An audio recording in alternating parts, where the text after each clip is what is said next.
pataniya hangka abo clear ka sajak tonga jago hangka aborong tuino जों tini court of file जों sin abo submission khaikya hangka mo jokhon sensitive matter abono court taisa hain hai 23 tarikho date rakha however bo choli thanai judino bisingo in between judino abo interference jungo patani je agent ru je kunung khangkai aboni bosungno usku burkha जों abono bo file जों court of file man kakab খুব serious matter আপনো honourable court বেলাইকে মানে serious কে নাকা কামো examine course কামকে খাইজাंनाय ओंखाय next election रगा जुदिन अबा हायनियाते ओंखाय जों ताकसे नुखाथिन तिनि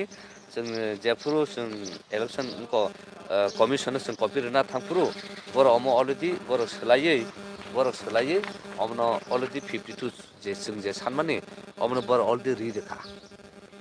जों कोर्ट फाइनेंस सकना संग कॉपी मांगा माने बर अलरेडी अमो उनको रूल उनको 52 आपनो तीन बर फॉलो खाके संजे सामाने गब कायसा चिनि पॉजिटिव खूब काहमखा ओंखाय हावेवर अबनो ताइसा 23 तारिख एप्रिल अबनो ताइसा 30,000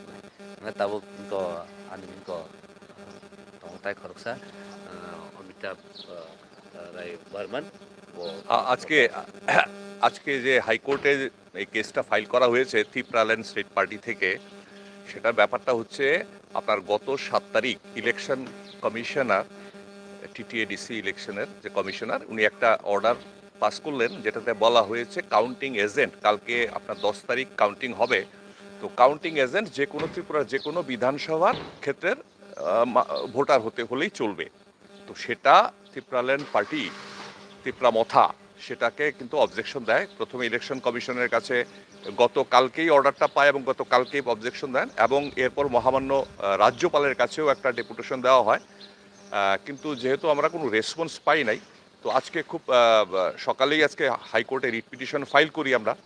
এবং আজকেই বিকেল 2টোর সময় এটা মামলাটা ওঠে মানে চিফ জাস্টিসের কোর্টে, অনারেবল চিফ জাস্টিসের কোর্টে। তো অনারেবল চিফ জাস্টিস খুব গুরুত্ব সহকারে এটা শুনেছেন আমাদের বক্তব্য এবং উনি কেসটাকে বলেছেন যে এটাকে ভালো করে বিবেচনা করা দরকার। আগামী 23 তারিখ আবার রেখেছেন, যদিও উনি বলছেন যেহেতু কালকে ইলেকশন অলরেডি সব পলিটিক্যাল পার্টি কাউন্টিং এজেন্ট নিযুক্ত করে দিয়েছে, এখন যদি সেটাকে স্টে করা হয় তাহলে একটা বিরাট প্রবলেম হয়ে যাবে সবার পক্ষে। এর জন্য উনি স্টে করেননি, কিন্তু উনি স্টে করার পক্ষে ছিলেন। তো আগামী 23 তারিখ এই মামলাটা হবে, হয়তো ভবিষ্যতে এরকম আর কিছু হবে না, একটা হাইকোর্ট এটা বিবেচনা করবে। তো আমরা খুশি এবং আমাদের রিপ্রেজেন্টেশনের পরে আজকে দেখলাম ইলেকশন কমিশন আরেকটা অর্ডার বের করেছে যাতে বলা হয়েছে যে রুল 52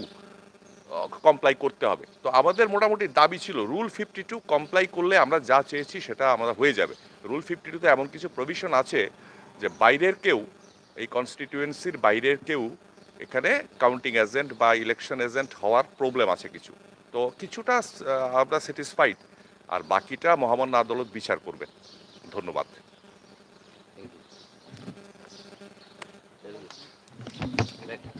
Nggak,